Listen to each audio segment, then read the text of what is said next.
Hello class, this is your math session and as you all know हम maths में अपना chapter number 9 जो है मेजरमेंट वो कर रहे हैं। मेजरमेंट यानी किसी चीज़ को मापना। प्रीवियस क्लास में मैंने आपको लेंथ के बारे में पढ़ाया था। लेंथ यानी किसी चीज़ की लंबाई। किसी चीज़ की लंबाई को नापने के दो तरीके होते हैं, एक होता है स्टैंडर्ड यूनिट और एक होता है non standard unit. Standard unit जो फिक्स होती है, मतलब सब जगह एक जैसी होती है। स्टैंडर्ड यूनिट को हम किस तरह से मापते हैं, या तो रूलर की हेल्प से। जो चीज़ छोटी छोटी सी होती है उसे आप अपने रूलर से, अपने स्केल से जो है मेजर कर सकते हो। और जो कोई बड़ी चीज़ होती है, मान लो बड़ा सा रोड है, सड़क है, या कोई बड़ा सा कपड़ा है, तो उसे हम किस तरह से मेजर करते हैं, मीटर रॉड से। और ये जो मीटर रॉड है इसमें इस तरह से नंबर होते हैं। और रूलर और मीटर रॉड में एक क्या बात होती है कि आप ये किसी भी शॉप से ख़रीदोगे, ये सेम ही लेंथ के होते हैं। आप किसी भी शॉप से रूलर ख़रीदोगे तो आपको बिल्कुल ये इसी तरह से 15 सेंटीमीटर का ही मिलेगा। ये नहीं है कि एक शॉप में बड़ा होगा, एक शॉप में छोटा होगा, नहीं, किसी भी शॉप से लेंगे हमें ये सेम साइज़ का मिलेगा। तो इसका साइज़ सेम है, इसीलिए क्या है, स्टैंडर्ड यूनिट, क्योंकि इसका साइज़ फिक्स है। और नॉन स्टैंडर्ड यूनिट में क्या डिफरेंस होता है बच्चों, non standard unit person to person यानी एक आदमी से दूसरे आदमी की अलग अलग होती है। नॉन स्टैंडर्ड यूनिट जैसे आपका हैंड स्पैन, मतलब आपकी थंब से लेके लिटिल फिंगर की बीच की इतनी दूरी, ठीक है। और क्यूबिट आपकी एल्बो से लेके आपकी मिडिल फिंगर के बीच की दूरी। और फुट स्पैन यानी आपके कितना बड़ा पैर है, इतनी दूरी। तो ये जो हैंड स्पैन है, मतलब मान लो आप अपना हैंड अपने पापा के हैंड से मैच करो, अपनी मम्मी के हैंड से मैच करो, ठीक है, या अपने बड़े भैया के हैंड से मैच करो, तो आप देखोगे आपका हैंड तो छोटा है और उनका हैंड क्या है, बड़ा। आपने किसी चीज़ को अपने हैंड स्पैन से मेजर किया तो क्या होगा, आपके तो ज़्यादा हैंड स्पैन यूज़ होंगे, आपके मम्मी या पापा के कम हैंड स्पैन यूज़ होंगे। तो क्या हो गया, ये नॉन स्टैंडर्ड यूनिट हो गई, क्योंकि एक आदमी के अलग और दूसरे आदमी की अलग, ठीक है। ये नॉन स्टैंडर्ड होती है और ये स्टैंडर्ड यूनिट। स्टैंडर्ड यूनिट सबकी सेम ही होती है और नॉन स्टैंडर्ड सबकी अलग अलग होती है।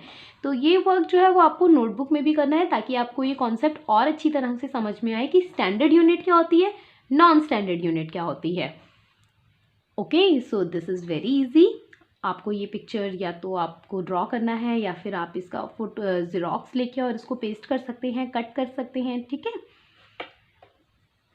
Now we will do page number 125। आप यहाँ आज की डेट मेंशन करेंगे और आज मैं आपको मेजरिंग वेट यानी कि वज़न के बारे में बताऊंगी।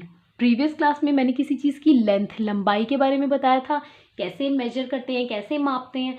अब हम वेट के बारे में पढ़ने वाले हैं, वज़न के बारे में, कि कोई चीज़ कितनी भारी है, कोई चीज़ कितनी हल्की है। अच्छा, जब आपकी मम्मी सब्ज़ी लेती हैं तो इस तरह से बोलती हैं कि मुझे 1 किलो आलू दे दो या आधा किलो टमाटर दे दो, राइट।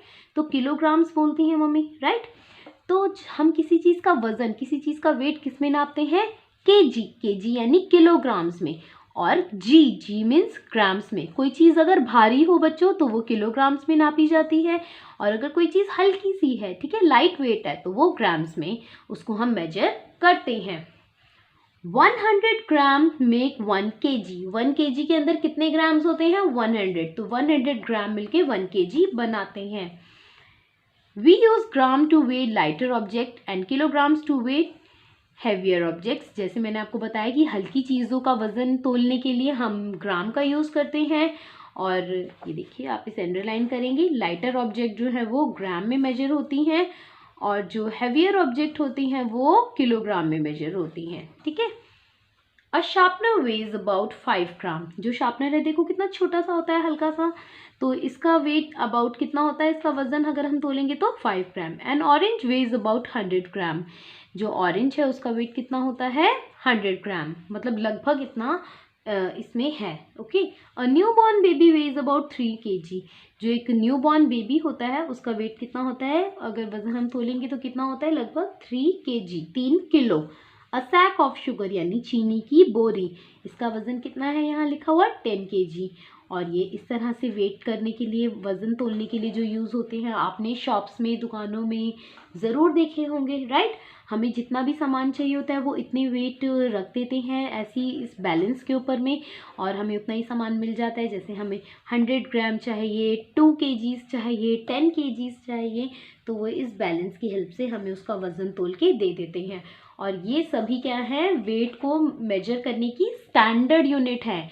ये सभी दुकानों में फिक्स हैं। अगर ऐसा नहीं कि आप एक शॉप से 2 kg शुगर लोगे तो आपको अलग मिलेगी और दूसरी शॉप से 2 kg शुगर लोगे तो वो आपको ज़्यादा मिलेगी, नहीं। स्टैंडर्ड यूनिट क्या होता है, सब जगह से एक जैसी मिलना, एक जैसा जिसका यूज़ हो, ओके, फिक्स होती हैं ये।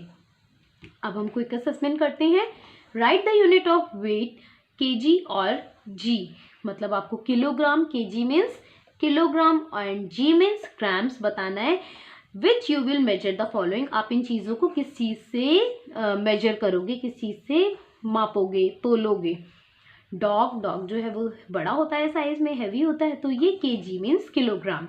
बिस्किट पैकेट, आप बिस्किट का पैकेट आप सभी के घर में होगा, आपने ज़रूर देखा होगा, और उसके ऊपर वेट लिखा होता है 50 ग्राम, 100 ग्राम, ठीक है। GM मीन्स ग्राम, हल्की सी चीज़ है इसलिए ग्राम। और चॉकलेट, ये भी ग्राम में मेजर होती है। स्टेपलर भी छोटा सा है, वो भी ग्राम में मेजर होता है। और मैंगो, सिर्फ एक आम, ये भी ग्राम में ही मेजर होता है। योर सूटकेस, आपका सूटकेस मतलब जिसमें हम अपना सामान पैक करके कहीं ट्रैवल करने के लिए जाते हैं, वहाँ लेके जाते हैं, तो ये थोड़ा भारी होता है इसलिए ये किलोग्राम में मेजर होता है। तो ये बहुत ही सिंपल है और मुझे उम्मीद है आपको समझ में आ रहा है। Now turn the page. देखिए यहाँ पर बैलेंस के ऊपर कुछ वेट रखे हैं और कुछ ऑब्जेक्ट्स, कुछ चीज़ें रखी हैं और आपको बताना है इनका वेट कितना है। देखो यहाँ पर कुछ वेजिटेबल हैं और ये वेजिटेबल के लिए इन्होंने यहाँ पे कितना वेट रखा है, 500 ग्राम एंड 200 ग्राम। जब आप इन्हें प्लस करोगे तो आपका आंसर आएगा 700 ग्राम, यानी इसका वेट कितना है, इसका वजन कितना है, 700 ग्राम। अब देखिए यहाँ पर 5 के जो है वो 3 वेट रखे हैं और 5 3 कितना होता है, 15। तो ये शुगर मीन्स या ये जो भी है बना हुआ वो 15 kg है, 15 किलो है। अब देखिए यहाँ पर ये वेजिटेबल्स 5 kg हैं और यहाँ पर ये वेजिटेबल्स कितनी हैं, 200 ग्राम्स, क्योंकि यहाँ जी लिखा है इसलिए ग्राम्स, ओके। आप यहाँ ग्राम में GM नहीं लिखेंगे, सिर्फ जी लिखेंगे, like this, okay. Now second question is, which standard unit G और kg will you use to measure the weight of each of the following। यानी यहाँ पर कुछ ऑब्जेक्ट्स के नाम है और आपको बताना है आप इसको G मीन्स ग्राम में मेजर करोगे। अगर कोई चीज़ हल्की है तो वो ग्राम होगी और कोई चीज़ भारी है तो वो किलोग्राम होगी, ओके। मोबाइल फ़ोन बिल्कुल लाइट वेट होता है, हल्का सा होता है, तो वो ग्राम, G। A packet of cookies का पैकेट, ये भी लाइट होता है तो ये भी G, लाइट मीन्स हल्का। स्कूल बैग में बहुत सारी बुक्स, नोटबुक्स होती हैं, थोड़ा हैवी होता है तो वो उसका वेट हम किस तरह से कर सकते हैं, केजी, किलोग्राम्स में।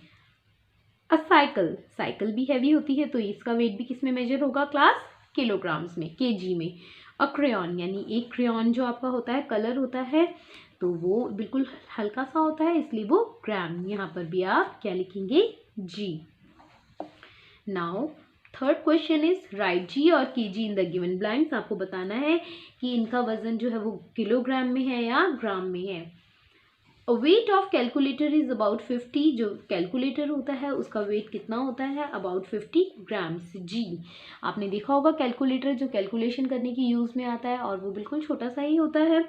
A paper clip ways about 1 gram, paper clip बिल्कुल हल्का होता है, लाइट वेट होता है, तो इसका वेट कितना होगा, लगभग 1 ग्राम। A weight of 2 rupee coin is about, 2 रुपये का जो कॉइन होता है 2 रुपीज़ का, उसका वेट कितना होगा, अबाउट 6 ग्राम।